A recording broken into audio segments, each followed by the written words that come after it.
de Leiria, aqui numa proatividade importante associado ao projeto 100% IN, projeto de inovação social e inclusão integral, que tem como, de facto, grande desafio a melhoria contínua e inovadora nos processos de integração para os estudantes com necessidades educativas específicas, um projeto apoiado pelo Portugal Inovação Social, que tem aqui investidores sociais relevantes da região, quer empresas, quer instituições como a Caixa de Crédito de Leiria, mas também, já neste contexto atual, o próprio Politécnico de Leiria, numa iniciativa estimulada também pelo Conselho de Avaliação e Qualidade, criou um grupo de trabalho de promoção do sucesso e combate ao abandono do Politécnico de Leiria, também antecipando desafios que cada vez serão maiores nesta área. Aproveito para cumprimentar a professora Priscila Coles dos Santos, que já está connosco, dar-lhe nota que, enquanto Presidente do Politécnico de Leiria, estou aqui só a fazer uma introdução que, na sua essência, é um agradecimento a todos os que hoje estão aqui para, em conjunto, discutirmos este tema tão importante para as instituições de ensino superior e para os nossos estudantes e para a sociedade. Portanto, agradecer-lhe a disponibilidade, a relação que tem com este tema. Todos os contributos que tem vindo a dar são reconhecidos de forma global e, portanto, agradecer-lhe aqui a disponibilidade para partilhar aqui conhecimento com todos os que aqui estão e depois, seguramente, ter um momento de discussão. E, portanto, termino esta minha intervenção agradecendo a presença de todos os do Politécnico de Leiria, professores, técnicos, estudantes que aqui estão, mas também de muitos que sei que aqui estão, de outras instituições de ensino superior, nacionais e internacionais, porque de facto este é um tema importante e que nos dias que vivemos hoje tem ainda um valor acrescido. Agradecer também aqui ao Dr. Miguel Jerónimo, próprio Presidente para esta área da responsabilidade social e relação com os próprios estudantes, e que coordena também este projeto 100% IN e o grupo de trabalho de promoção do sucesso e combate ao abandono do Politécnico de Leiria, também esta proatividade e todo o trabalho para que hoje tivéssemos este webinar. Já estamos um pouco atrasados e, portanto, passo a palavra ao Dr. Miguel Jerónimo para conduzir este webinar, agradecendo a presença de todos e, em particular, naturalmente, à professora Priscila Coles dos Santos, portanto, a disponibilidade para hoje contribuir neste fórum de discussão que aqui temos. Muito obrigado.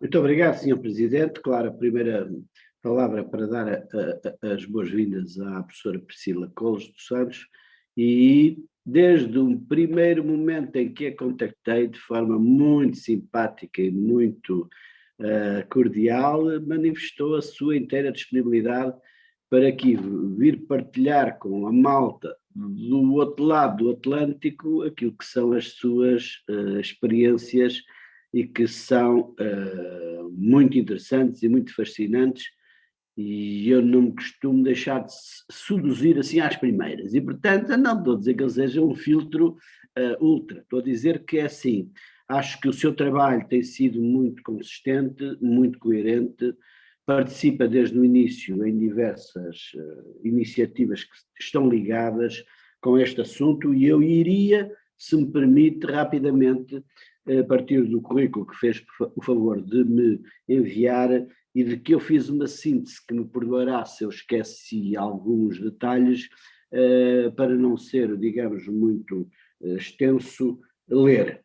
No fundo, o webinar é sobre educação superior, promoção do sucesso e combate ao abandono, que acertámos aqui, até em relação a alguns temas, alguns conceitos que podiam não estar muito de acordo com um dos dois lados, Portugal ou Brasil, mas que efetivamente é professora investigadora, pesquisadora permanente do Programa de Pós-Graduação em Educação da Universidade Católica de Brasília. É líder do grupo de pesquisa interdisciplinar em tecnologias digitais, internacionalização e permanência estudantil no GTIP. É doutora em Educação pelo Programa de Pós-Graduação em Educação PPGEDU da Pontifícia Universidade Católica do Rio Grande do Sul e com estágio na Universidade Politécnica de Madrid. Suponho, se me permito, que será, portanto, a gênese com até o próprio programa do CLABS, que no fundo faz anualmente o evento que tem como exclusiva intenção discutir os temas do abandono e partilha com algumas pessoas, entre as quais eu me incluo, do peer reviewing de alguns artigos científicos sobre o assunto que são apresentados anualmente ao CLABS. Verdade, professora?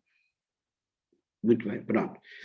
Integra a Rede Sul Brasileira de Investigadores em Educação Superior, a RIES, do Grupo de Pesquisa em Educação à Distância da Pontifícia Universidade Católica do Rio Grande do Sul, integra igualmente o comitê fundador da Rede Guia, lá estamos, desde 2017, e participou no projeto Alfa Guia, que foi o que deu a gênese no fundo, deste comitê.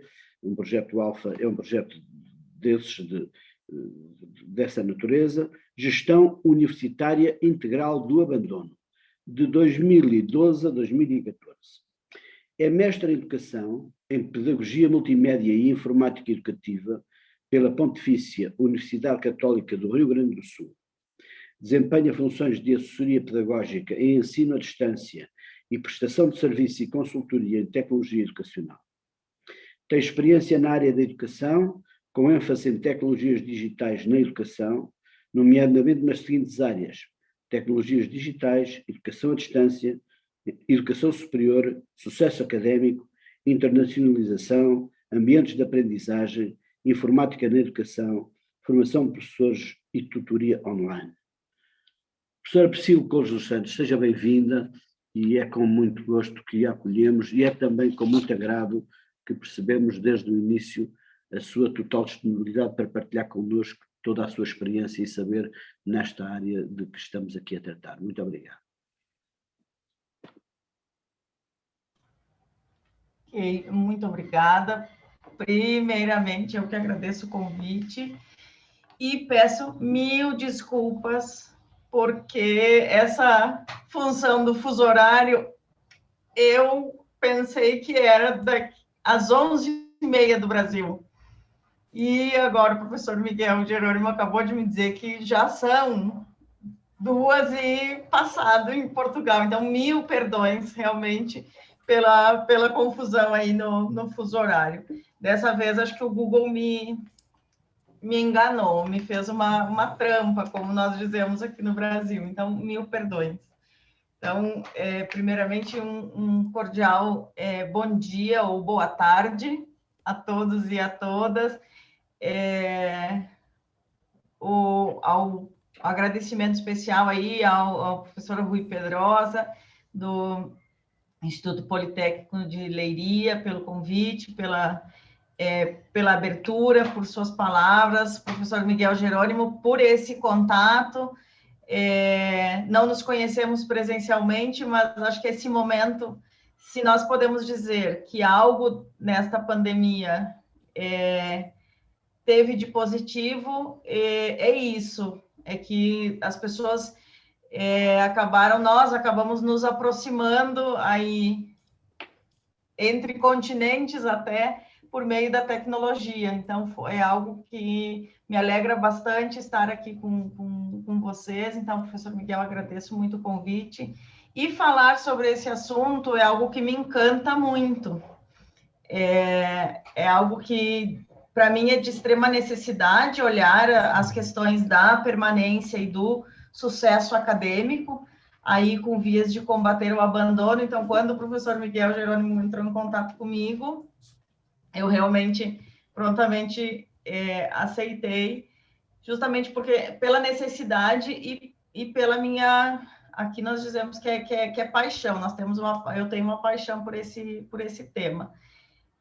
Vou aqui pedir desculpas se por acaso eu estiver falando um pouco rápido, não dê para entender, vocês me avisem, professor Miguel, por favor, me avise se tiver alguma expressão, porque embora todos falemos, ou a maioria falemos o mesmo idioma, o nosso português do Brasil e o português de Portugal tem algumas diferenças aí que às vezes nos deixam em dúvida. Então, por favor, nós podemos aqui fazer uma conversa.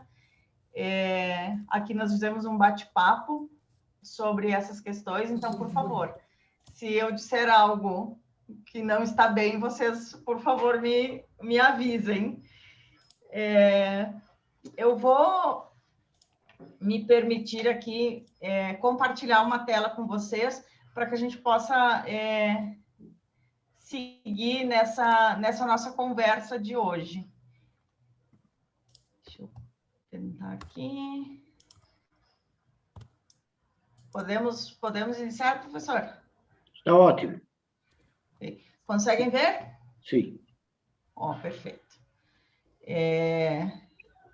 Então, quando aí o professor Miguel Jerônimo me fez a proposta de falarmos, então, sobre a questão da promoção do sucesso do combate ao abandono na educação superior, eu ainda comentava com ele de nós falarmos sobre a permanência estudantil, que é um termo que nós estamos usando bastante aqui no Brasil, justamente para fazermos ou termos um olhar para os estudantes que estão no sistema educativo ainda, antes que eles saiam, antes que eles abandonem os seus estudos. Mas depois, pensando sobre o título do nosso webinar, eu fiquei bastante satisfeita com a proposta, e acho que atende bem o que nós vamos conversar aqui no dia de hoje. Então, aqui eu já deixo o meu contato, caso queiram seguir conversando depois desse momento. Então, fiquem bem à vontade, podemos aí trocar algumas ideias. Então, de onde eu venho, por assim dizer, porque todos nós temos uma história, todos nós temos uma trajetória. Então, como bem o professor Miguel Jerônimo falou, eu sou docente e pesquisadora da Universidade Católica de Brasília, na capital do Brasil, no programa de pós-graduação em educação, onde eu coordeno o grupo de pesquisa interdisciplinar sobre tecnologias digitais, internacionalização e permanência estudantil. E eu acho que depois vocês vão entender um pouquinho o porquê desse grupo e desse nome desse grupo. Além disso, eu faço parte da Rede Guia, como membro fundador, que é a rede para a gestão universitária integral do abandono e permanência. Essa é uma rede que, como bem o professor Miguel falou, surgiu a partir de um projeto que foi financiado o projeto Alfa, pela União Europeia, que iniciou em 2011, com diferentes instituições, principalmente da América Latina, mas também Espanha, Portugal, Cuba e Itália. Então, foram aí 16 países, 22 instituições, que nós passamos 4 anos pesquisando, estudando sobre o tema do abandono, e fizemos uma grande pesquisa com a participação de 10 mil estudantes de diferentes lugares e universidades. Desse projeto, então, uma marca do nosso projeto, nós nos orgulhamos muito, são as conferências claves, são as conferências que o professor Miguel participa e nos acompanha, e está na verdade, o ano passado nós teríamos realizado ela presencialmente aqui em Brasília, comemorando os 10 anos do Clabes. Infelizmente, não pudemos fazer esse evento presencial, fizemos, então, ele virtualmente. Esse ano seria, então, o 11º ano do Clabes, que é um fórum que reúne pesquisadores, diretores de diferentes universidades, estudantes, inclusive, para conversarmos sobre essas questões do abandono, mas também da promoção da permanência, que culmina no sucesso. Então, é um fórum que nós nos orgulhamos muito, e é também desse fórum e desse projeto Alfaguia que eu começo, então, os meus estudos sobre o abandono e permanência. E aí, quando nós falamos em abandono e permanência, nós temos grandes referências no assunto. Alguns autores eu trago aqui, em relação, por exemplo, à perspectiva psicológica. O Whittington fala sobre as intenções iniciais dos estudantes ao ingressarem nos cursos de graduação, os estudos anteriores, ou seja, aqui nós chamamos de ensino médio, educação básica. Aí, em Portugal, eu creio que é educação secundária, penso.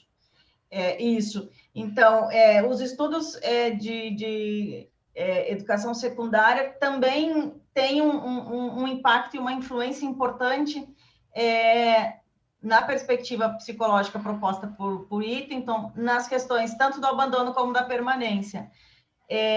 O Alberto Cabreira fala de uma perspectiva econômica, e ele tem uma ideia bastante interessante a respeito disso, porque ele fala, existe sim um fator que é econômico-financeiro, que em alguma medida nós, enquanto instituições, podemos auxiliar, mas em alguma. Mas existe uma outra questão que tem a ver com a perspectiva econômica, que é a relação custo-benefício futuro. O que seria isso? Quando o estudante percebe que o curso, o seu curso de educação superior, ele consegue ver lá na frente, no futuro, o impacto que a formação dele vai ter na sua carreira e na sua vida profissional. Esse é um ponto bastante interessante quando nós olhamos a questão da permanência. E a importância de, enquanto instituições, enquanto professores, fazermos a relação nos cursos, nas disciplinas, da aplicabilidade do conteúdo na profissão futura. Porque isso estimula e motiva os estudantes também, enquanto eles estão, principalmente no início dos cursos, e aí depois eu vou trazer os resultados para vocês, principalmente no início dos cursos que parece, em diferentes cursos, parece que tudo é muito teórico, e os alunos não conseguem perceber onde isso será aplicado a futuro. É como, não sei, vou dar um exemplo meu, que eu não entendia por que eu precisava estudar matemática. Apesar de gostar muito de matemática, na escola, no colégio, eu não entendia para quê, onde eu iria usar essa matemática. E tem na nossa vida, nós enxergamos matemática, inclusive, numa sala, aqui onde eu estou olhando, estou no meu escritório, exatamente, tem uma quina onde nós temos eu tenho um ângulo de 90 graus, isso é matemática. Então, na educação básica, nós fazemos uma relação mais direta com o meio, mas a necessidade de, no ensino profissional, na educação superior, fazer essa relação com o exercício da profissão futura. Isso é importante para os estudantes. E aí, um dos autores, dos estudiosos que mais precursor aí nos estudos em relação à permanência é o Vincent Tinto, que ele fala ele tem a perspectiva interacionista, que é a integração social e o compromisso do estudante com seus estudos.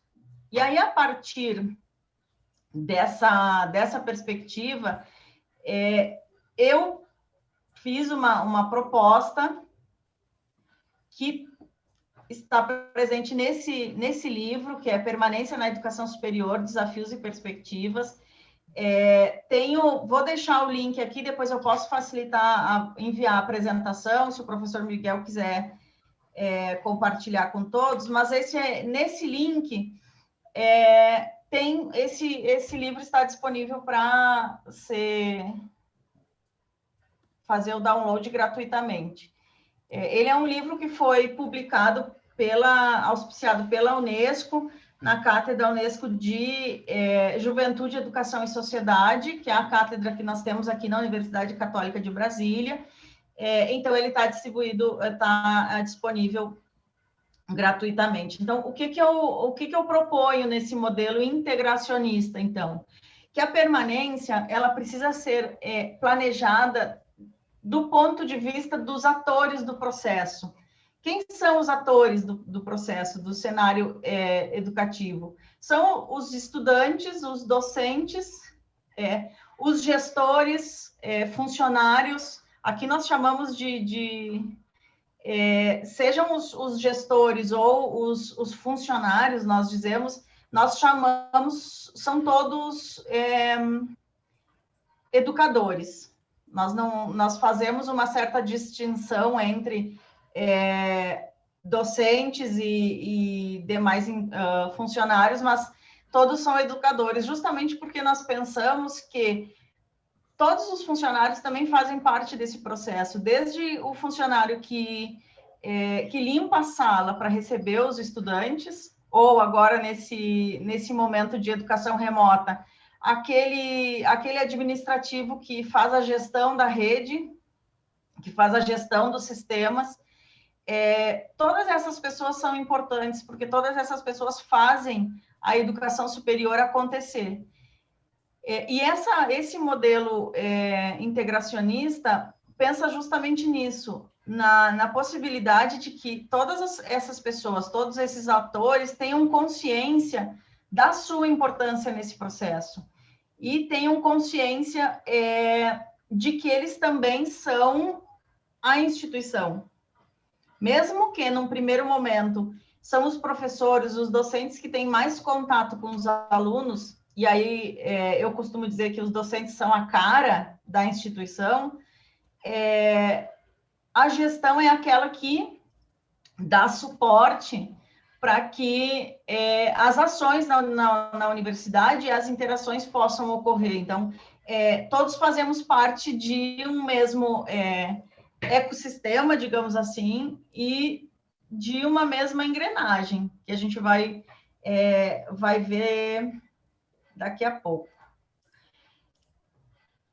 Por isso e aí eu trouxe até essa ideia que eu coloco no livro para vocês, justamente isso, para nós considerarmos o desenvolvimento da permanência e do sucesso acadêmico, nós precisamos que esses atores trabalhem juntos, mas que entendam a sua importância. Então, para que um técnico de rede entenda a sua importância nesse sistema, claro, ele tem uma função a executar, mas ele também tem uma importância para esse sucesso acadêmico, não só dos estudantes, mas da instituição, porque quando um estudante permanece e conclui os seus estudos, isso é motivo de êxito para a instituição como um todo e para esse técnico, que de uma maneira indireta também ajudou para que esse processo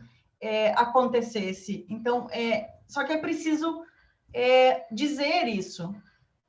Quando eu sou contratado para fazer um serviço técnico de informática, não necessariamente eu entenda que eu vou contribuir para os estudos dos estudantes, para que o ensino e a aprendizagem aconteçam. Isso é responsabilidade dos professores? Sim, mas com o suporte dos demais. E isso é preciso dizer, porque essa cooperação entre todos é que vai oportunizar ou desenvolver uma educação de qualidade e equitativa, não igual, mas equitativa, levando em consideração as necessidades dos sujeitos. Nós vamos falar um pouquinho mais sobre isso a seguir. Então, é essa ideia que eu trago quando eu falo desse modelo integracionista para o sucesso acadêmico. Essa imagem, para mim, representa essa unicidade necessária para o sistema universitário, e claro que por trás disso nós temos um sistema do Estado, que tem a ver com políticas públicas, que tem a ver com a organização do sistema educativo, mas quando eu trago essa ideia do modelo integracionista, eu estou falando a nível de instituição, a nível de universidade, sabendo que esses outros aspectos devem ser considerados, mas isso é assunto para uma outra conversa, para um outro webinar. Então, se esse modelo de engrenagem, se uma das engrenagens não funciona bem, a outra para, ou a outra não consegue mover-se da melhor maneira possível. Por isso que eu trago a importância de que todos possam trabalhar em cooperação, que a educação superior, a universidade, ela é um trabalho cooperativo. Não, eu sou um pouco talvez um pouco taxativa em dizer que não é possível fazermos educação superior sozinhos, mesmo o estudante, mesmo que ele pense que ele está sozinho, ele tem um sistema e uma instituição que lhe respalda e que lhe ajuda nos estudos. Então, nunca estamos sozinhos, ou não deveríamos estar. Porque eu penso que todos temos algo para ensinar, mas todos temos muito que aprender, e nós podemos aprender com todos os atores desse cenário. E aí eu trago uma proposta uma proposta de modelo que pode ser um modelo com variáveis, e essas variáveis elas desencadeiam em ações. Para que essa engrenagem funcione, que essa colaboração aconteça, é necessário que existam reuniões entre a comunidade acadêmica interna. Então, encontros em que possam haver diferentes pares, por assim dizer, pessoas que os estudantes possam também participar de momentos com os professores, com a equipe diretiva, com outros funcionários do sistema, a vinculação com a educação básica, ou seja, com o ensino secundário, é extremamente importante, porque existe uma diferença muito grande entre quando o aluno sai da educação básica, ou seja, aí do secundário, e passa para a educação superior. A inclusão educativa, e aí, quando eu falo em inclusão educativa, não é somente de pessoas com deficiência, com discapacidades, é inclusão educativa exatamente nesse sentido, para tentar abarcar essas diferenças da educação secundária, para que esses estudantes, ao ingressar na universidade, possam se sentir parte desse sistema educativo. E aí, uma das opções são as mentorias, que estudantes de níveis mais avançados possam auxiliar os estudantes ingressantes. Não é especificamente tutoria de conteúdo. Aqui entraria as questões de convivência na universidade, onde as questões de transporte, refeitório, biblioteca, outras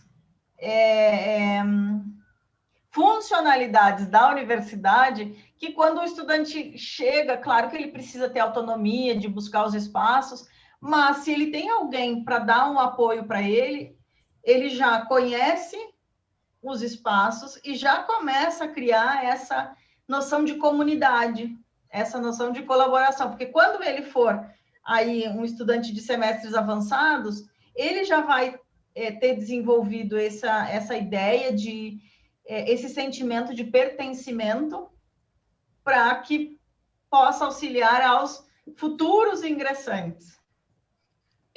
Os laboratórios de apoio à aprendizagem são bastante importantes, e aqui, quando nós falamos também em educação, em inclusão educativa, nós falamos também nessas questões que eu comentei, nos estudantes com deficiência, mas outro aspecto importante que é preciso abarcar na inclusão educativa, as questões de gênero, as questões étnicas, as diferenças, eu não sei como é em Portugal, mas aqui no Brasil nós temos, o Brasil é muito grande, então nós temos diferenças, inclusive culturais, dentro do nosso próprio país.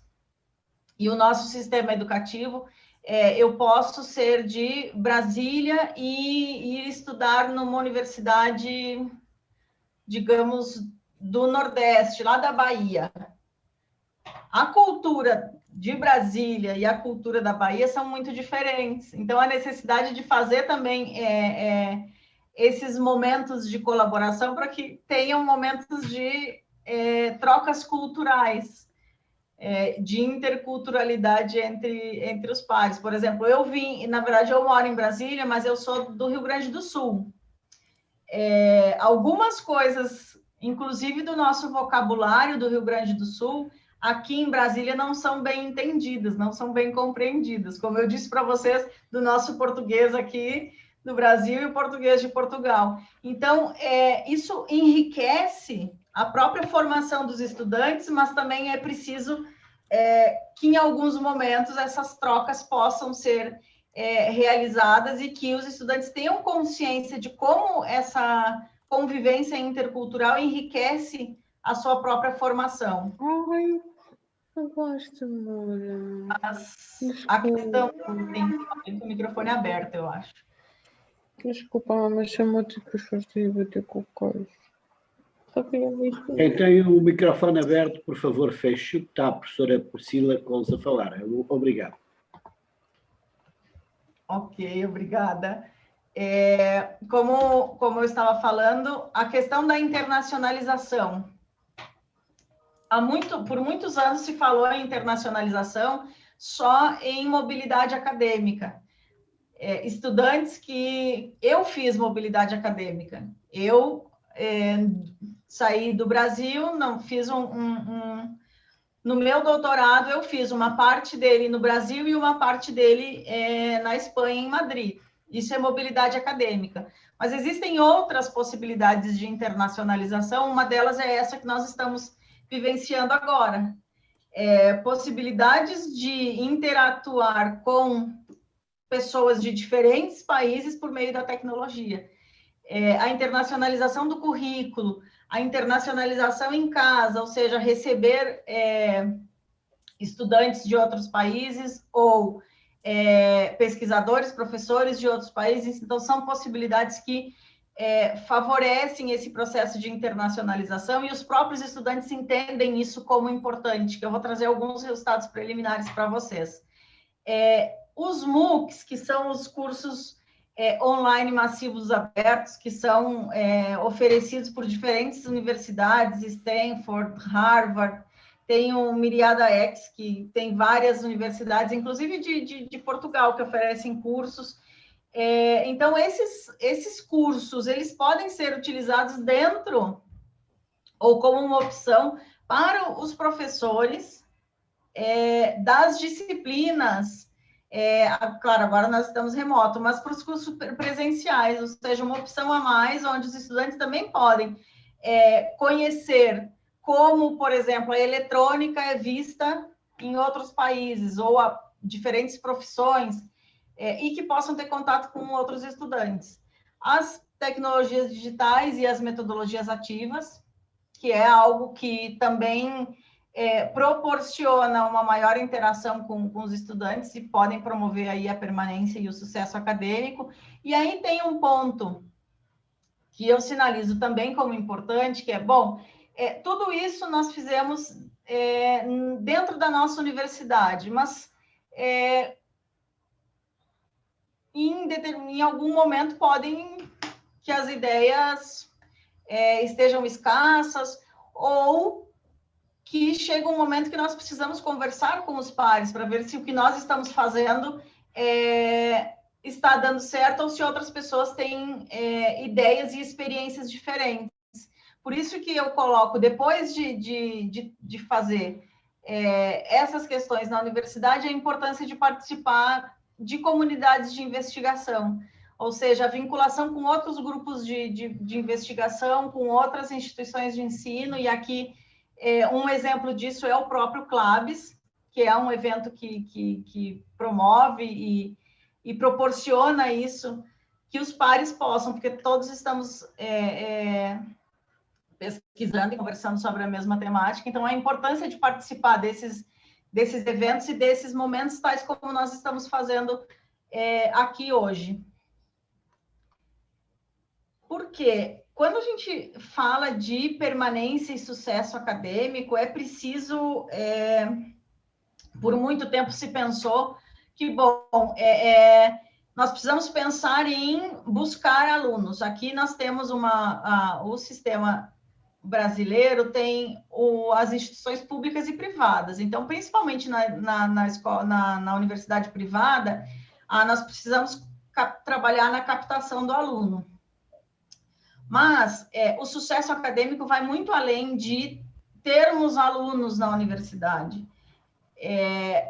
A permanência estudantil com vistas ao sucesso acadêmico, ela tem a ver com a missão das instituições, com a razão de ser da universidade, que vai além, né, da escolarização. É justamente a educação dos indivíduos, porque em algum momento nós queremos, sim, que esses estudantes concluam seus cursos, e quando eles concluírem, eles vão estar interagindo em sociedade. Então, nós também temos que pensar que sociedade que nós queremos e que contribuição nós, enquanto instituições educativas, vamos dar para a sociedade a partir da formação na nossa instituição. Então, é preciso pensar a permanência e o sucesso acadêmico com um olhar e num âmbito mais amplo do que simplesmente na instituição. Aquilo que nós fazemos na instituição impacta na sociedade. Fazemos bem aquilo que nós estamos fazendo enquanto instituição, provavelmente nós teremos indivíduos e pessoas, cidadãos, não digo melhores, mas capacitados para atuarem na sociedade e com essa ideia de colaboração. Porque, principalmente nesse momento que nós estamos vivendo, a questão da rede ou das redes, ela é muito importante. E essa ideia de que nós não, embora nós estejamos em isolamento social, ficou mais presente a ideia de que não estamos sozinhos e não conseguimos viver sozinhos.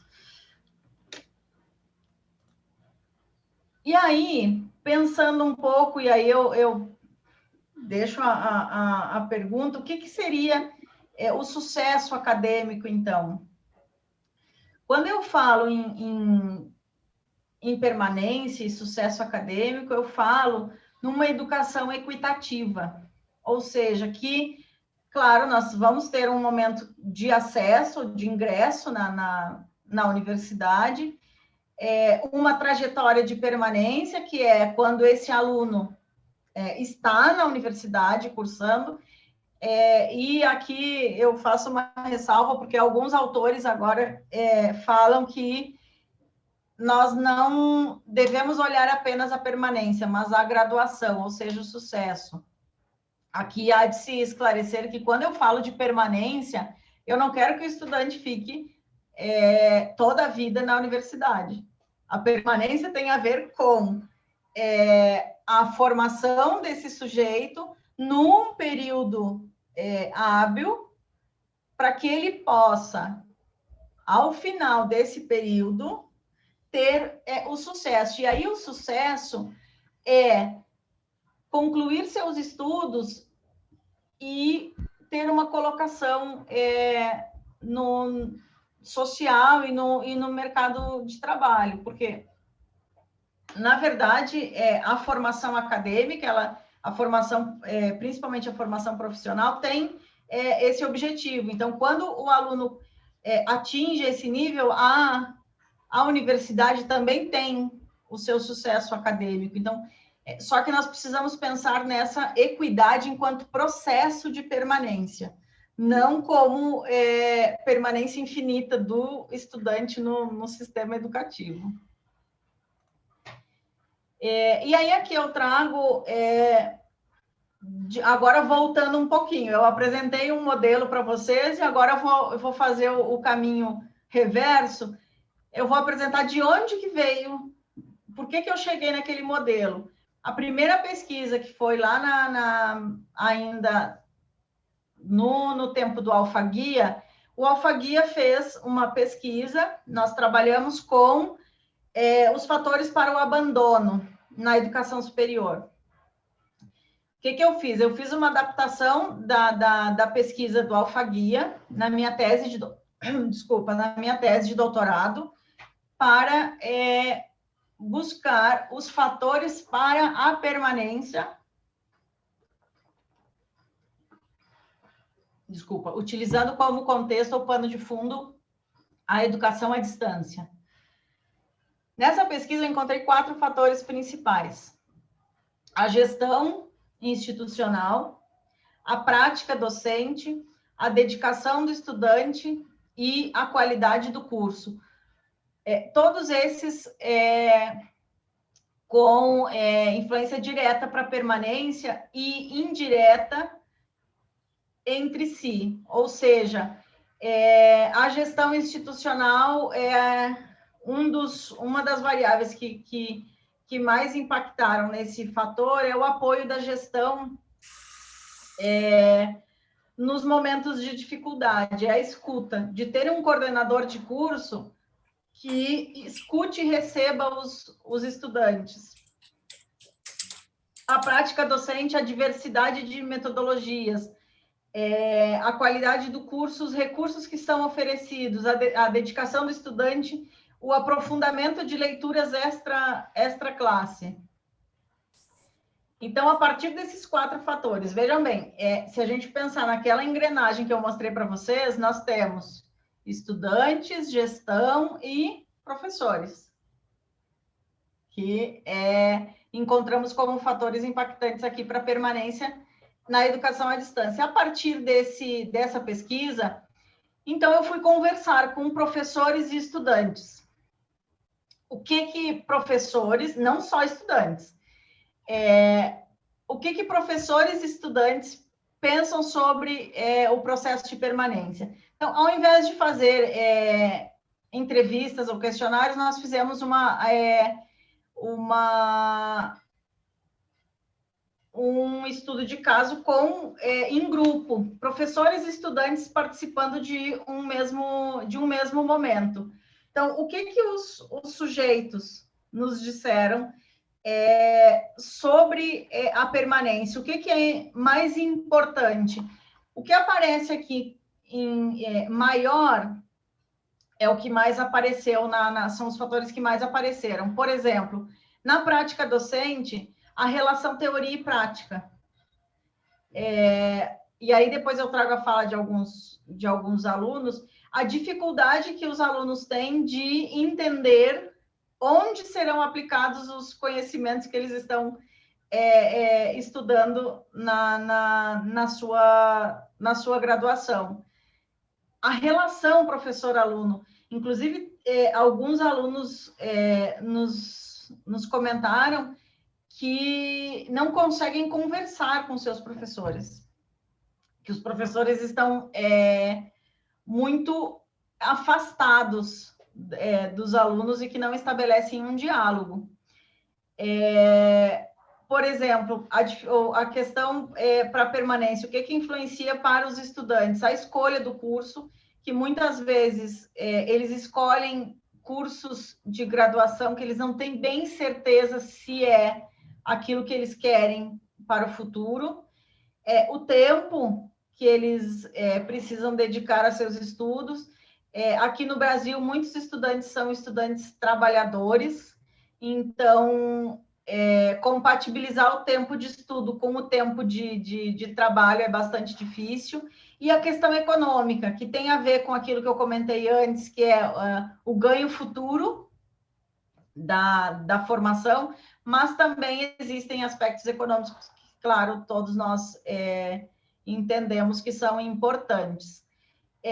O abismo, ou a diferença muito grande entre a educação básica, a educação secundária e a superior, e no aspecto institucional, aí eu até vou mostrar para vocês aqui algumas falas que isso são de professores e estudantes, tá?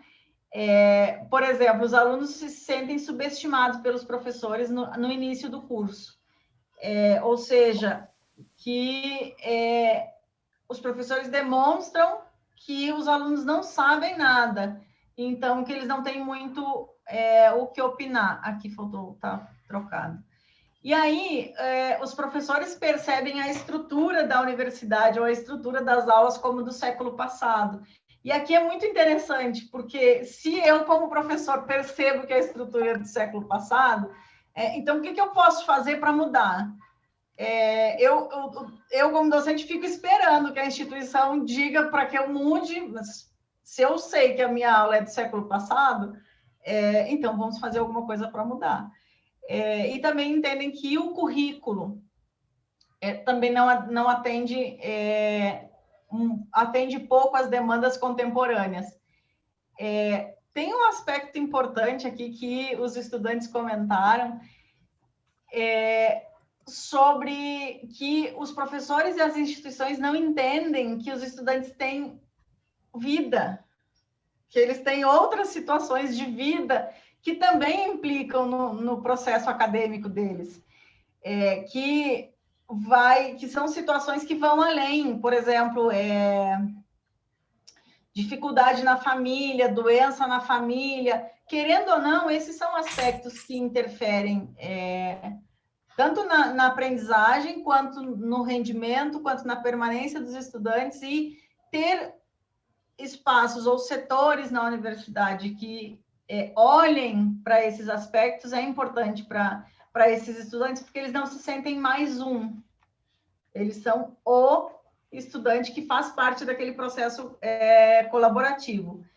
E tanto professores quanto estudantes concordam, coadunam que realmente tem muita diferença entre a educação básica e a educação superior. Então,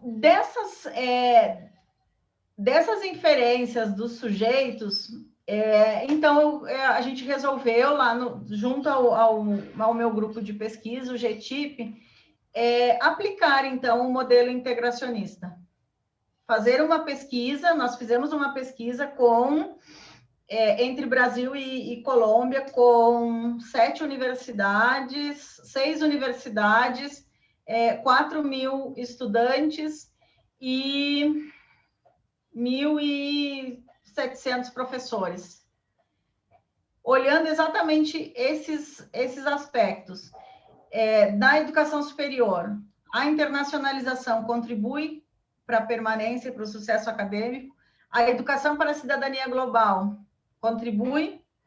A educação para a cidadania global aqui entendida como uma educação voltada para valores, para a ética, para a vida em sociedade, competências interculturais, além das competências profissionais, que é uma proposta da Unesco de 2016. A Unesco lançou a Pedagogia da Educação para a Cidadania Global. É bem interessante o trabalho, foi ali que nós nos embasamos para fazer essa proposta. E as tecnologias digitais. Então, como oportunidade de aplicar esse modelo que eu apresentei para vocês anteriormente. Então, quando a gente fala, que são alguns aspectos, porque não dá o tempo de falar tudo. E aí, professor, o senhor tem que me dizer como eu estou de tempo. A senhora tem todo o tempo do mundo. Olha, eu estive num tribunal de doutorado esses dias, e aí era exatamente sobre esse tema. E eu acho que eu falei demais na minha avaliação, aí chegou no momento que eu disse, gente, se vocês me deixarem falar, eu fico aqui à tarde, o dia inteiro, conversando sobre isso. Mas vamos lá, então. Só vou apresentar alguns resultados para a gente... Depois a gente pode conversar um pouco. Eu gostaria de conversar com vocês também.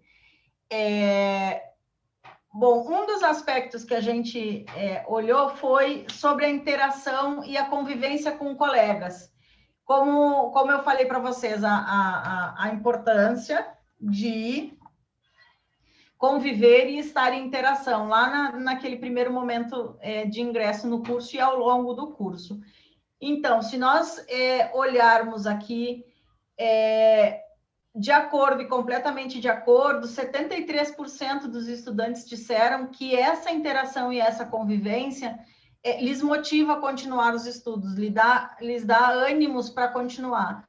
E aí, nós fizemos esse questionário, foi feito uma parte dele com perguntas fechadas e outra parte com perguntas abertas, em que nós voltamos exatamente nesses aspectos aqui.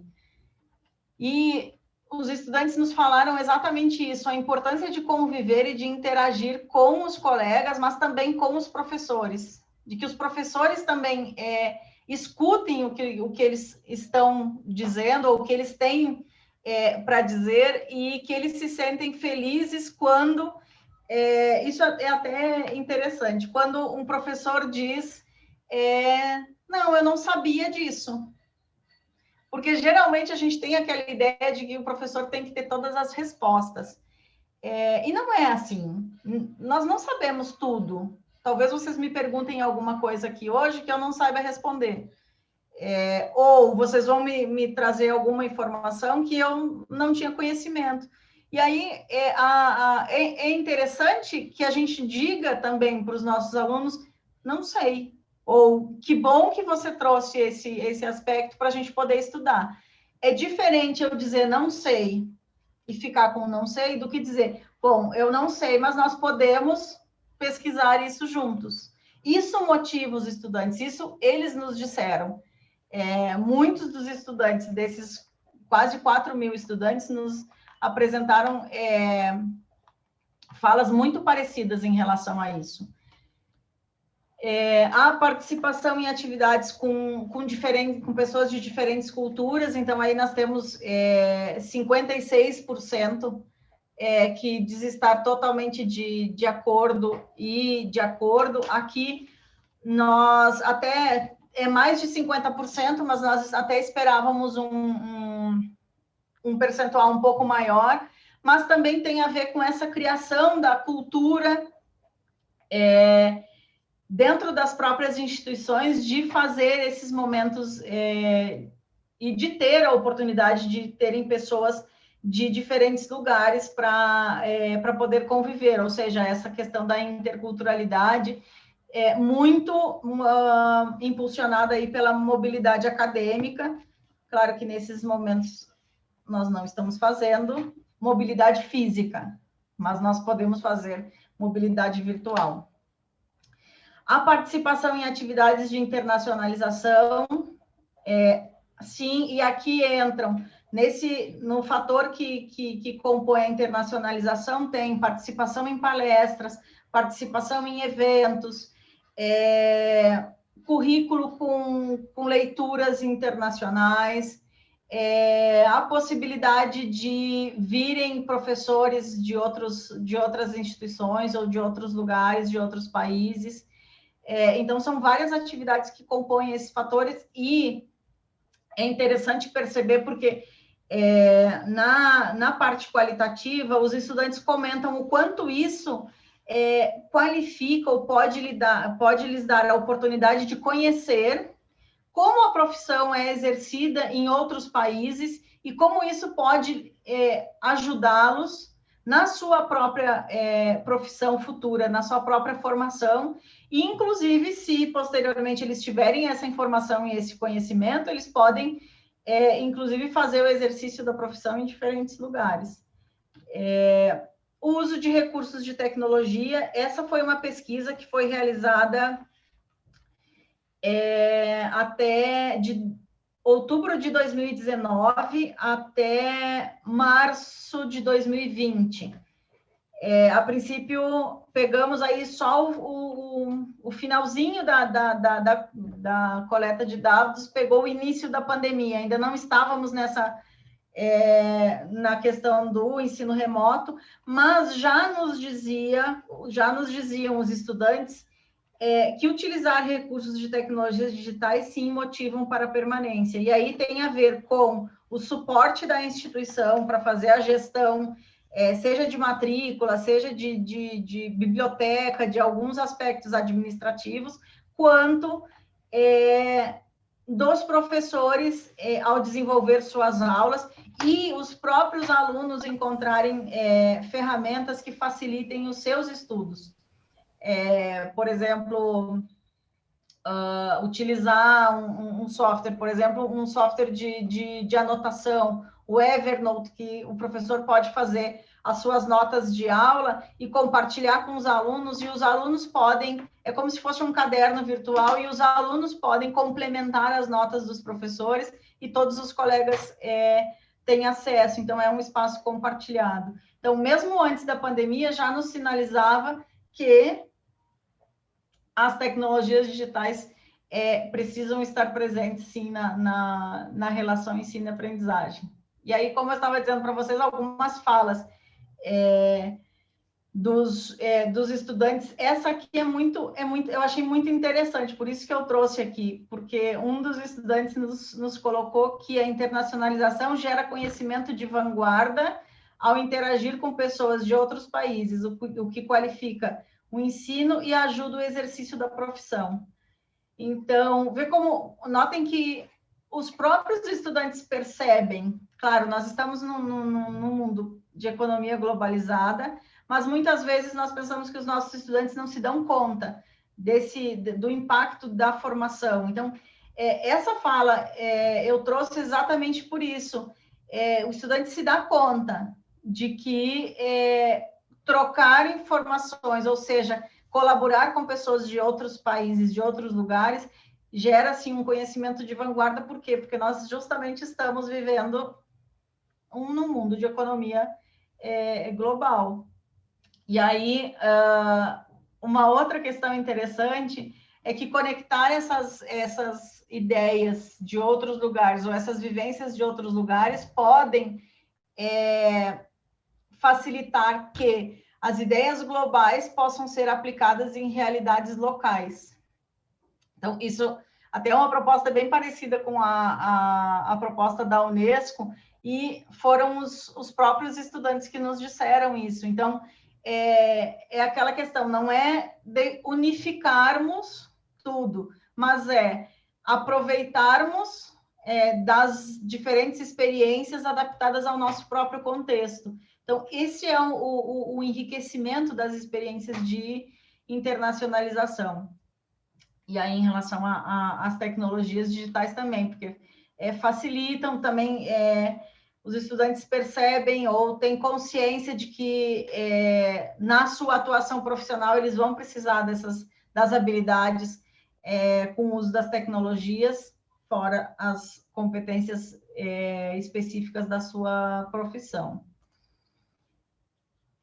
E aí aqui tem um outro, é um aspecto muito importante, e aí é um trabalho que eu, junto com a minha colega, professora Patrícia Estrada, que desenvolvemos esse projeto Brasil-Colômbia, nós ressaltamos da importância de adaptar esse modelo integracionista para cada instituição. justamente porque cada instituição tem as suas próprias variações, tem as suas próprias particularidades, e cada contexto é um contexto, cada realidade é uma realidade diferente. Então, existe essa importância de adaptar esse modelo à realidade de cada instituição. E aí, já aqui concluindo, esse modelo, o modelo integracionista, então, para o sucesso acadêmico, ele visa, então, desenvolver uma cultura institucional. Não é um trabalho que possa ser feito uma vez e está pronto. Na verdade, essa cultura de colaboração, ela precisa ser desenvolvida constantemente. Ela precisa ser trabalhada, como eu disse lá no início, com os sujeitos em todos os níveis, seja da gestão, que vai proporcionar, vai gerar os espaços para que as pessoas possam colaborar, e que, claro que, como a gestão tem ao seu encargo, justamente, gerenciar essa instituição, a gestão precisa oportunizar esses espaços, e ao mesmo tempo que, quando a gestão dá esse espaço para que professores, estudantes, demais funcionários possam opinar e dar a sua perspectiva, o seu ponto de vista, eles também podem aí assumir a responsabilidade de promover conjuntamente esses espaços.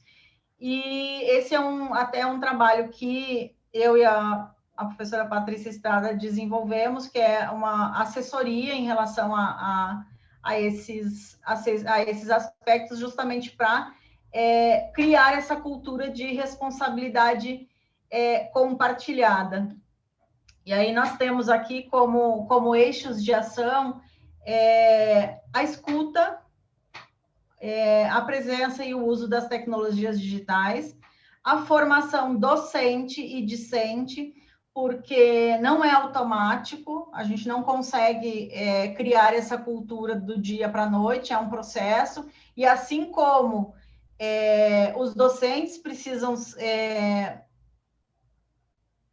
ter a formação continuada, nossos estudantes também precisam de uma formação que contemple essa visão compartilhada, e que eles têm corresponsabilidade no processo. Então, eles fazem parte dessa instituição e não são aqueles que vão receber tudo de nós. E para que eles saibam, nós precisamos dizer, e eles precisam ser formados para essa corresponsabilidade no seu processo de aprendizagem. Por meio da interação e da colaboração, de uma consciência para a cidadania global e a internacionalização da educação superior. E aí, o que nós fazemos é realmente um trabalho de assessoria, com ações em cada um desses eixos para promover essa cultura de corresponsabilidade institucional para a permanência e o sucesso acadêmico na educação superior. E, claro, para não fugir do tema da nossa conferência, quando nós promovemos a permanência e o sucesso acadêmico, nós estamos evitando o abandono estudantil. Quando nós promovemos a permanência daqueles que estão conosco, quando nós olhamos bem os estudantes que estão na nossa instituição, nós antevemos um possível abandono. Nós, na verdade, estamos adiantando, ao invés de nós buscarmos aqueles que saíram ou aqueles que deixaram os estudos, não, nós vamos fortalecer a sua permanência, ou seja, enquanto eles estão conosco, para que eles não tomem a decisão de abandonar os seus estudos. E aí aqui eu deixo meus contatos para vocês, e agora fico à disposição para que a gente possa conversar um pouco, e se quiserem fazer algumas perguntas, agora eu só fico à disposição. Muito obrigada pela oportunidade, por esse momento de escuta, pela paciência. Espero que eu não tenha dito nada mal. Então, a gente segue conversando. Muito obrigada aí, professor Miguel, e a todos que seguem conosco. Muito obrigado, professora Priscila, pois muito agradecemos a sua intervenção e principalmente porque ela vem na linha daquilo que era expectável e que foi também criado em termos de expectativas junto destes colegas que aqui participam connosco.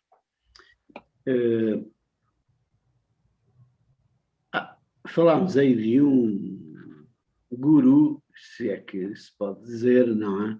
Daquilo que vem de há tempos, que é o Vicente Tinto. Eu, de facto, acompanho desde há muito, estamos a falar de 1975, e eu creio que foi um dos primeiros a conseguir identificar algumas das oportunidades, constrangimentos daquilo que tinha a ver com as questões da permanência, do sucesso e do abandono, e isso, portanto, associando-os a não ter havido uma orientação profissional correta, ou não ter havido um acolhimento bom na instituição, ou ter havido problemas familiares. Portanto, ele acaba por elencar isso, e está aqui connosco um estudante que nos acompanha há um tempo, que é o Joel, e perante quem, e numa assembleia de estudantes, eu tive, digamos, a oportunidade de apresentar isso. Ou seja, há aqui determinado tipo de paradigmas que já estão estabilizados do ponto de vista daquilo que pode ser a detecção. É um género de tens constipação, vamos lá ver, espirras, tens febre de 38, 39, tosses, a coisa agora pode estar complicada com outros valores, mas em regra, não é em regra.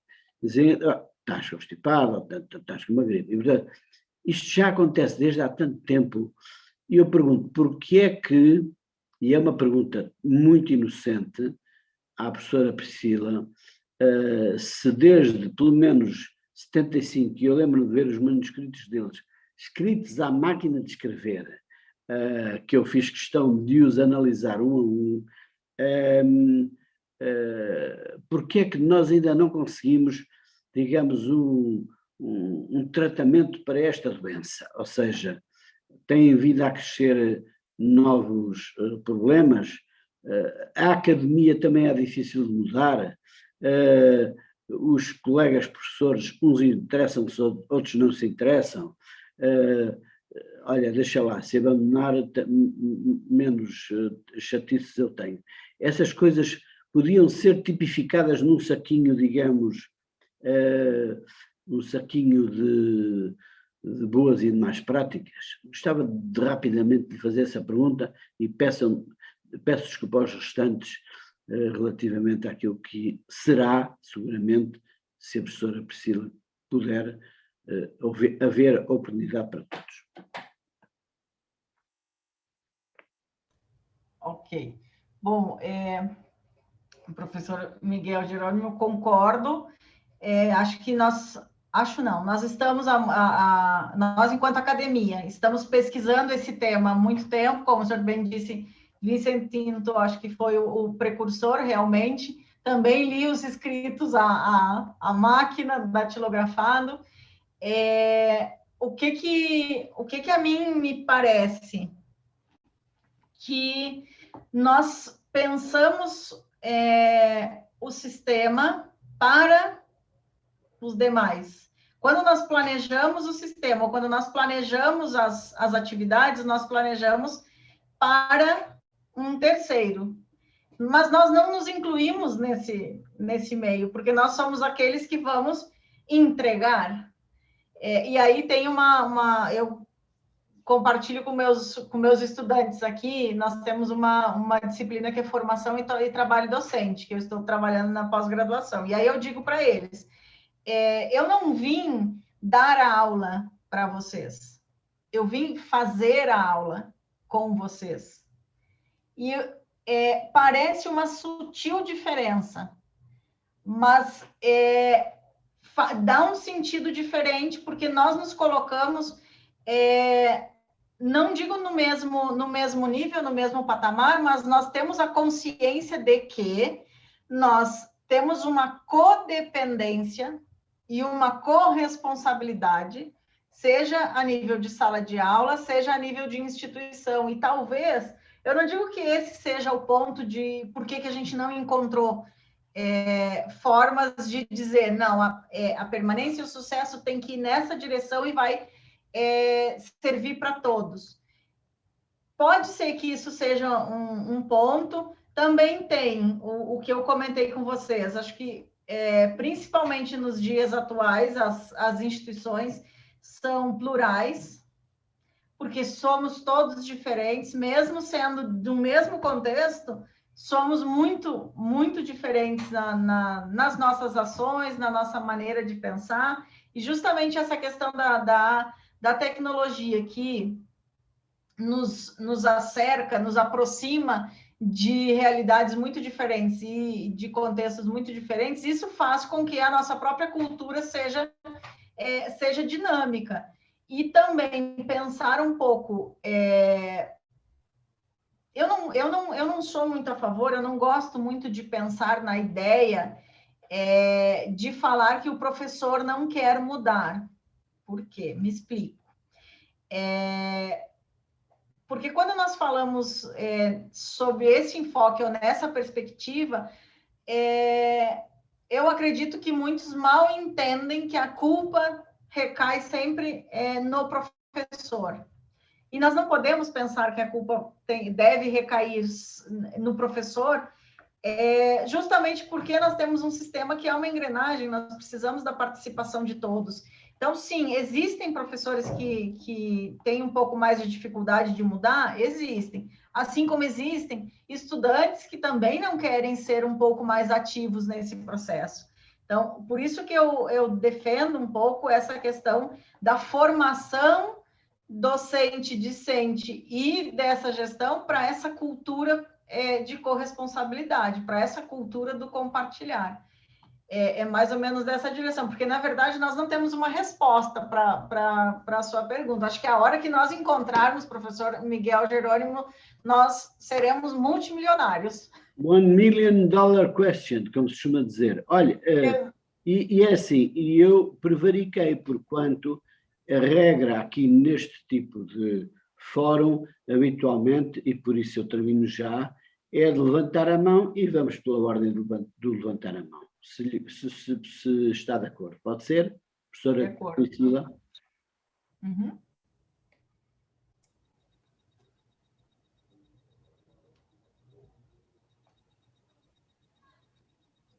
Acho que tem o professor Fernando Almeida, pode ser? Correto, por favor, faça a sua intervenção, professor Fernando Almeida. Boa tarde. Em primeiro lugar, agradeço o convite aos colegas de Leiria que me permitiram ouvir esta interessante conferência da professora Priscila. Muito obrigado pela oportunidade. E gostaria de colocar uma questão que tem a ver com aquilo que nós sentimos nos estudos que temos feito sobre o abandono. E eu, se me permite, vou colocar a questão não na permanência, mas no abandono. Com isto não quero dizer que o sucesso dos que estão por cá não nos preocupem, também nos preocupa, mas também nos preocupa aqueles que abandonam. E a sensação que nós temos é que os dados indicam é que eles abandonam em grande número, mesmo antes de nós podermos perceber, por um lado, a situação e, por outro, fazer alguma coisa para evitar que eles abandonam. Eu não sei se a experiência do Brasil é essa, mas muitos dos nossos estudantes, a maioria que abandonam logo no primeiro ano. E, portanto, qualquer estratégia de integração social e académica falha, porque muitas vezes nós nem nos apercebemos de uma pré-situação de abandono. Portanto, somos muitas vezes confrontados com esse facto. E o que é mais preocupante nisto é que aqui há uns anos um estudo que fizemos dava as dificuldades de articulação com a vida profissional, com o exercício de uma profissão, como um dos fatores principais do abandono. Num estudo mais recente, que ainda está em curso, estão-nos a aparecer novos fatores dominantes, do tipo que a professora Priscila também identificou, do tipo enganaram-se na escolha do curso, estão insatisfeitos com a instituição, fizeram a escolha errada, ou coisas ainda mais difusas que nós temos que aprofundar o conhecimento sobre realmente quais são esses fatores. Face a esta dificuldade de detecção e esta dificuldade de perceber as razões, é muitas vezes difícil de fazer qualquer coisa para evitar. E há uma questão que nós identificamos, é que uma insatisfação relativamente ao desempenho pedagógico dos professores ou do funcionamento da instituição é um fator muito desvalorizado enquanto fator de abandono. Portanto, não tem a ver, ou parece não ter a ver com isso, tem a ver mais com fatores que, em muitos casos, nos escapam ao controle. E, portanto, é muito difícil, muitas vezes, nós conseguirmos definir estratégias adequadas. E agora vou pôr-vos uma questão politicamente incorreta, que vem na linha das propostas do Vicente Tinto, que é a questão da integração social e académica.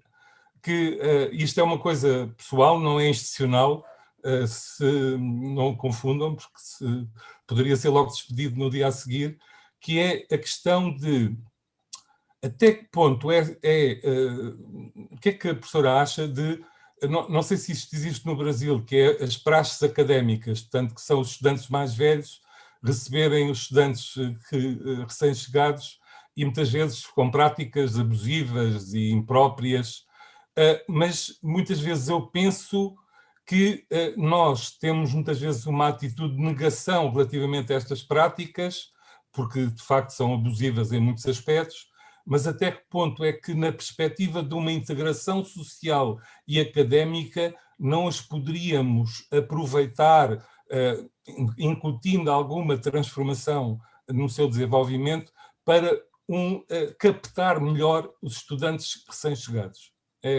Desculpem lá o tempo que vos tomei, mas eram estas questões que eu vos queria colocar. Muito obrigado.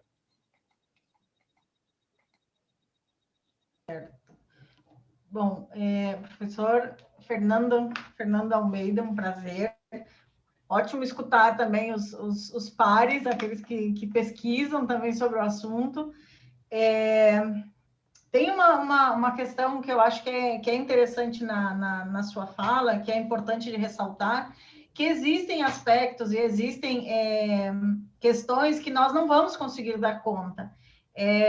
Por exemplo, alguém comentou nas questões financeiras. Sim, existem questões financeiras, e aí por isso que eu disse que a questão das políticas, principalmente as políticas públicas, ficariam para um outro momento, porque tem a ver também com essas políticas públicas e tem a ver também com uma lógica de mercado, que está modificando muito rapidamente há um tempo extremamente acelerado e que nós não conseguimos ainda acompanhar, por bem dizer. E aí, aqui nós também temos um problema, e na verdade não é só aqui, acho que é uma questão quase que global, que os estudantes abandonam seus cursos nos primeiros semestres. Aí, primeiro e segundo período são os maiores índices de abandono são nesses períodos. Por isso, eu sugiro e eu proponho uma vinculação com os estudantes, por exemplo, da educação secundária, porque quando eles chegam na educação superior, eles já têm algum conhecimento, ou já estão mais bem preparados, ou já têm algum conhecimento seja sobre a profissão, seja sobre o curso, ou sobre o funcionamento da universidade, porque muitas vezes, como eu disse, o próprio funcionamento da universidade é muito diferente, e os alunos acabam não se adaptando. Por isso que eu acho que nós podemos fazer algumas atividades vinculando os alunos da secundária com os da educação superior, justamente para diminuir um pouco esse abismo que tem entre uma etapa e outra. Agora, em relação a essas práticas abusivas, nós temos, mas não é tanto quanto. O que nós temos aqui geralmente é no início, ou quando o aluno entra, no primeiro dia que ele entra na universidade, que a gente chama aqui de trote. Principal, mas assim, mais nos cursos medicina, os cursos mais... aqui vocês vão me perdoar um pouco pela expressão, são os cursos mais elitizados. Então, tem essa questão do trote, aí pintam, colocam no sinal para pedir dinheiro, para pedir esmola, mas é mais para uma brincadeira. Isso existe aqui, sim, bastante. O que a gente tem tentado desenvolver são os trotes, essas práticas solidárias. Por exemplo, bom, se eu vou fazer um trote, vou fazer o meu colega pedir dinheiro, bom, para onde nós vamos levar? Claro, são sempre moedinhas, não são grandes dinheiros, mas os alunos já estão mudando um pouco essa perspectiva, então esse trote, ele tem um fim para beneficiar, por exemplo, uma instituição ou para beneficiar o diretório acadêmico dos estudantes. O que eu acredito que essa questão de transformar essas práticas é um ponto bastante importante, porque em alguns momentos, e para alguns estudantes, esses momentos de exposição, principalmente exposição física, e aí com essa... Na verdade, quando tem uma exposição física, você tira uma foto ou faz um vídeo, isso se espalha rapidamente mundialmente. Então, essa exposição, às vezes, deixa os alunos constrangidos e acaba por eles não conseguindo, fica muito marcado essa questão. Provavelmente, uma questão que seria interessante era tentar criar a cultura que essas práticas não fossem tão abusivas, mas que fossem construtivas, no sentido de ajudar em algum momento. Claro que a brincadeira é sempre bem-vinda, mas aí a gente tem que conversar, e aí por isso a ideia de conversar entre todos, a conversa, a escuta, é importante que esses estudantes tenham espaço de fala, mas que eles também possam ter espaço de escuta. Que justamente qual é o limite entre a brincadeira e o abuso, a brincadeira e a perversão. Então, acho que a gente tem que encontrar aí um meio termo e um ponto de equilíbrio. E eu acredito que o diálogo seja o caminho mais, não digo mais interessante, mas o mais profícuo nessa direção. Muito bem. Tem aqui Sandra Costa, do seu lado esquerdo, que quer colocar uma questão, verdade? Sim, obrigada, professor Miguel. Em primeiro lugar, só apresentar-me, eu sou docente também especializada em educação especial, trabalhei em educação especial e inclusiva durante 12 anos, neste momento não estou a exercer nessa área, ainda assim é algo que não consigo deixar de parte da minha prática docente de todos os dias. E o que eu sinto é que em Portugal, primeiro, há alterações sistemáticas na legislação que depois demoram algum tempo a colocar em prática e são extremamente morosas a passarem do ensino secundário para o ensino superior. E eu trabalhei 12 anos no ensino secundário, precisamente em educação especial, e depois, quando chego ao ensino superior, vejo que até os processos chegarem, até toda a burocracia chegar, demora muito tempo. Às vezes estamos no final do primeiro semestre e ainda não há indicações da escola que os alunos frequentaram antes sobre as problemáticas que tinham e que foram diagnosticadas e em relação às quais foram acompanhadas. E, portanto, esse é um processo que eu acho que tem que ser agilizado o quanto antes. Tendencialmente, acho também, ou parece-me também, que muitas vezes o abandono acontece porque os alunos facilmente entram aqui em ciclos de fracasso e que é difícil ainda para alguns docentes, talvez pela falta de formação na área, porque de facto é preciso fazer muita formação nesta área, a perceberem-se destes ciclos de fracasso de forma imediata, não é? Às vezes nós só conseguimos aperceber-nos que o aluno está a entrar no ciclo de fracasso já tardiamente, já o aluno tomou a decisão de abandonar e, de facto, como dizia o professor Fernando, quando nós vamos tentar uma intervenção, já a decisão está tomada, já o aluno optou por outros caminhos. Portanto, aqui temos que, em Portugal, considerar duas realidades que são muito marcantes no nosso ensino superior.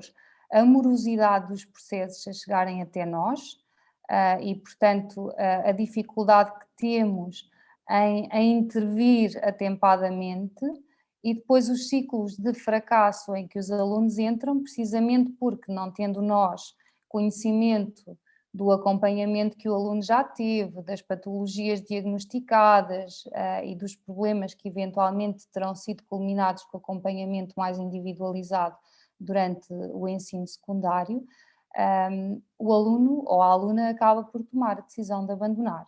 Aqui seria fundamental haver uma intervenção quase precoce, eu diria, no início do ensino superior, logo no início do primeiro ano, seja numa licenciatura, seja num TESP ou noutra qualquer área de formação, para que o quanto antes surgissem os dados relevantes para podermos intervir de forma eficaz, evitar que o aluno entre no ciclo de fracasso e depois evitar então o abandono. E acho que nos falta fazer esse caminho, que é primeiro o reconhecimento de que aquele aluno tem dificuldades, porque não temos essa informação e, portanto, se calhar tem que partir de nós fazermos algum tipo de formação para, a olho nu, conseguirmos detectar algumas problemáticas que são de facto visíveis a olho nu, não é preciso fazermos grandes estudos para as identificar,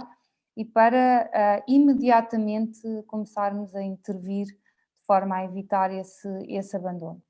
Esta era só a minha colaboração para responder um bocadinho ao professor Fernando. Relativamente à praxe e no que diz respeito à aceitação dos restantes alunos, dos alunos que têm problemáticas de foro da educação inclusiva, parece-me que a praxe pode ser aproveitada de forma positiva. Naturalmente haverá situações mais problemáticas e que serão, de certo, mais abusivas, mas de uma maneira geral e pelo meu conhecimento profissional, os alunos integram bem os alunos que têm necessidade de acompanhamento da educação inclusiva e, portanto, a praxe seria só mais um momento de integração desses alunos, desde que feita de forma equilibrada e aceitável, não é? Não vamos permitir de todo que a praxe seja mais um motivo para o aluno entrar no ciclo de fracasso e, consequentemente, seguir pelo caminho do abandono. Obrigada. Perfeito. Obrigada, Sandra Costa. Perfeito. Eu vou fazer apenas um comentário em relação à questão, não é uma pergunta, mas eu agora me lembrei de uma situação em relação à educação inclusiva. Vou dar um exemplo para vocês de uma situação que aconteceu numa instituição que eu fiz que eu desenvolvi um trabalho aqui no Brasil, numa turma de licenciatura em História. Essa turma tinha um estudante cego. Os alunos ajudavam no que podiam, conviviam, só que o professor de História, nenhuma atividade, ele fez uma atividade de cinema com os alunos, ok? Muito bacana para quem estuda história, só que o filme era Tempos Modernos, do Charlie Chaplin, que é cinema mudo,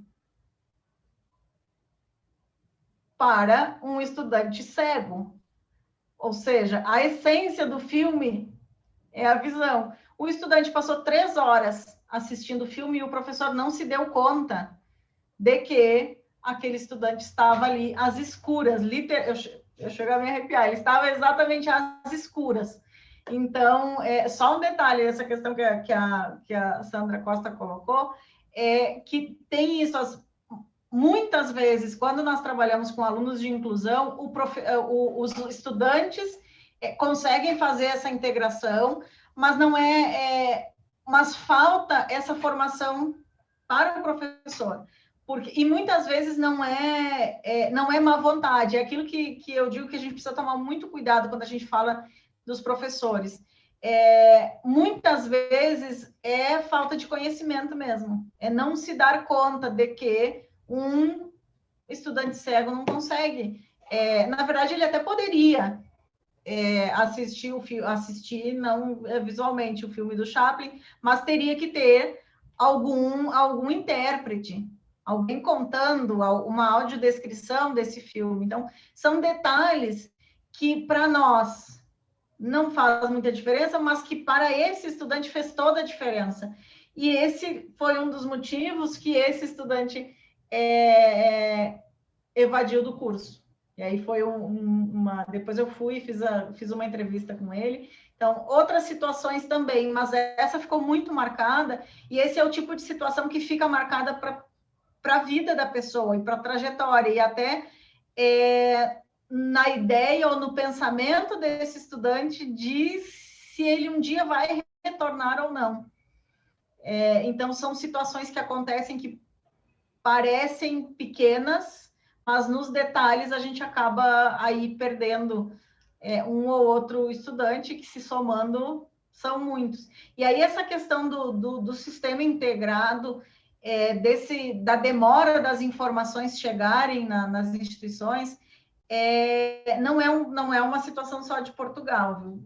Aqui no Brasil é bastante parecido. Eu até num trabalho que está por ser publicado, uma das críticas e sugestões que eu faço é de se ter um sistema integrado de matrículas, ou seja, nós temos um sistema educativo que principalmente com o avanço da tecnologia, um banco de dados ele transita por vários espaços. Então, as informações de um estudante da educação básica podem ir com ele, é como o histórico de vida da pessoa. Só que o histórico vai junto com ele quando ele ingressa na educação superior, justamente para facilitar, como a professora Sandra falou, esses detalhes. Como nós vamos planejar ações de integração desses estudantes sem conhecê-los. Então, um sistema integrado seria muito interessante, mas aí, como eu digo, precisaria aí de uma proposta de governo, de uma política de Estado, na verdade, não de governo, que é a coisa mais complicada. Muito obrigado, professora Priscila. Havendo aqui mãos levantadas, eu daria a palavra a um representante dos estudantes, que também é aqui um stakeholder importante, se me permite. Olá, muito boa tarde. Muito obrigado, professora, pela apresentação. O meu nome é Joel Rodrigues, eu sou estudante do Politécnico de Leiria. Este tema é algo que nos diz muito, claro, nós somos estudantes e fazemos parte das associações que representam os nossos colegas estudantes, e aquilo que nós mais gostávamos era que o abandono não existisse. Aquilo que nós identificamos como principais razões de abandono, a primeira prende-se sempre pelas questões financeiras e pelos custos que estão associados a estudar e tirar uma formação superior. Por outro lado, e isto também já foi referido aqui nos comentários, o sucesso académico é verdadeiramente importante para garantir que os estudantes se mantenham no ensino superior e se possam formar.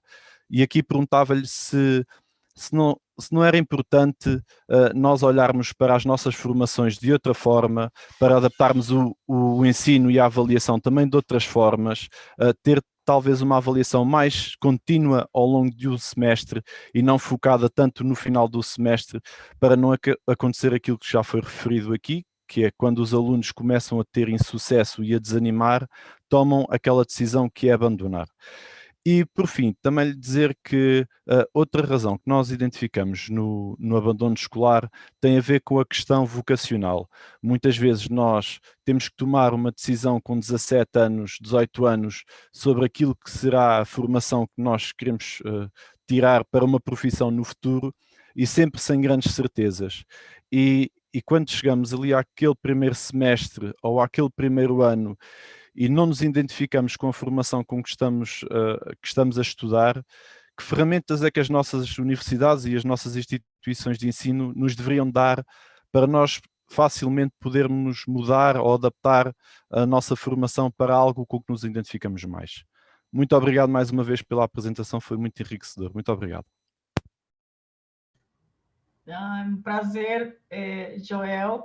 É muito importante, me alegra muito que tenham representantes dos estudantes nessa nossa conversa, nesse nosso momento, justamente porque eu entendo, como eu disse ao longo da fala, que vocês são o sentido de ser universidade, de ser instituição. Então, precisamos de vocês também para fazermos o nosso papel enquanto docentes, enquanto gestores, pesquisadores, e tu tocas num ponto que, para mim, é de extrema importância quando você fala na avaliação. Falar de avaliação também é um ponto que nós poderíamos falar só sobre avaliação. Abandono, permanência, sucesso e avaliação. Eu concordo com você quando diz que a avaliação poderia ser tratada de uma maneira diferente. E aí, quando eu falo em avaliação, a gente precisa pensar em avaliação como processo. A avaliação não é um momento final de curso. Existe, eu quero, como professor, conhecer o que o meu aluno compreendeu ao final do semestre, mas eu preciso acompanhar esse semestre, eu preciso acompanhar esses estudos, e por isso que eu falo de processo de avaliação.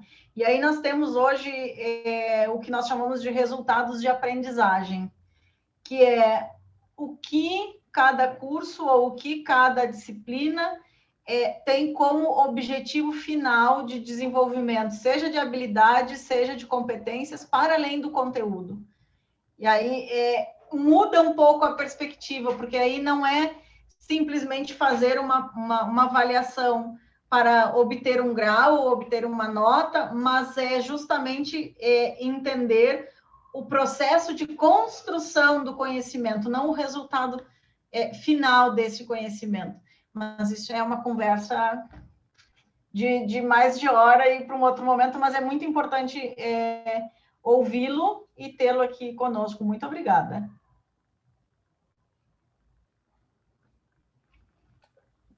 Poderemos então supor que a professora Patrícia Coles está disponível para uma segunda dose deste fórum. Sim, verdade ou não? Vai negar ou vai confirmar? Confirmo. Não volta atrás numa palavra. Não, podemos conversar novamente, sim. Será um prazer. Muito obrigado, professora. Mais questões, por favor?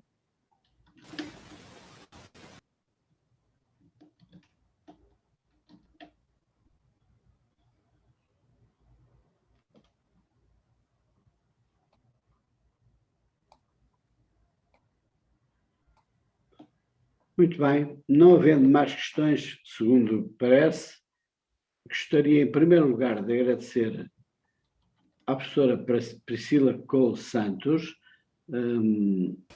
uma professora muitíssimo prestigiada e que incide muito a sua ação científica nesta área, que nos esclareceu de forma ampla. Algumas perguntas ficaram por responder, etc. Como é que nós vamos ter 100% de sucesso nas nossas universidades, etc. Essas coisas, esses detalhes bonitos, não é que são minúsculos, mas como é que nós vamos conseguir isso?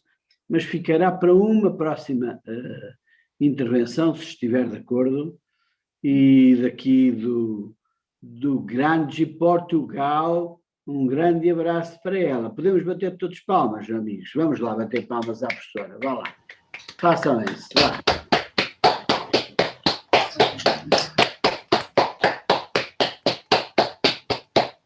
Muito obrigado pela sua simpatia.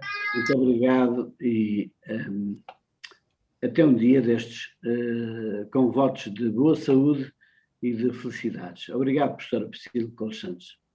Muito obrigada, agradeço o carinho e a oportunidade que, quem sabe, pronto possamos aí nos encontrar, nos conhecer presencialmente. Obrigado pela assistência, por estarem aqui conosco. Então, um grande abraço do Brasil para cada um e para cada uma de vocês, com votos de muita saúde, que ainda precisamos aí de atenção nesse momento, mas sigo à disposição da gente poder continuar conversando. Deixo o meu e-mail, caso alguém queira fazer contato, podemos seguir conversando. Muito obrigada aí pela oportunidade, pela partilha.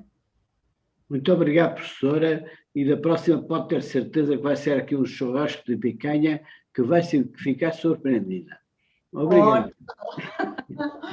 Ótimo, muito obrigada. Vou cobrar esse churrasco de picanha, então. Sério, Devemos oferecer um bom cozido à portuguesa ou uma boa feijoada à portuguesa. Pronto, vamos ver. Se calhar vai ser muito churrasco e muita carne e muita coisa. E também, claro, uns comprimidos para o estômago, caso a coisa corra mal. Professora. Um bom vinho, e um bom vinho português. Vinho, sim, não vinho português. O vinho português é importante. Aceito. Uma ótima... Gosta mais do Douro, da Beira, do Alentejo? De onde é que gosta mais? Eu deixo para vocês. Tá bem, pronto. Então isso é ótimo, porque nós vamos escolher o melhor. Ótimo. Confio. Beijinho, professora, muito obrigado e felicidades e boa saúde e feliz Páscoa também para si e para todos que estiveram aqui conosco. Muito obrigado. Amém. Tchau, tchau. Obrigada. Obrigada.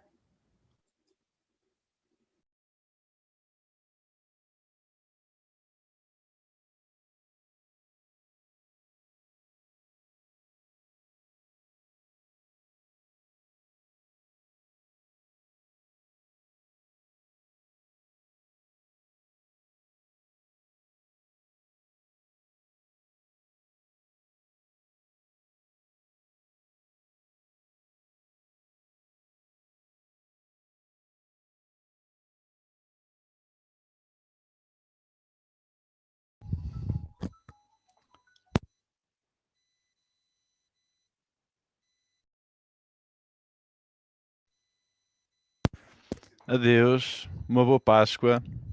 Adeus. Tchau, boa Páscoa. Obrigado, Patrícia. Adeus.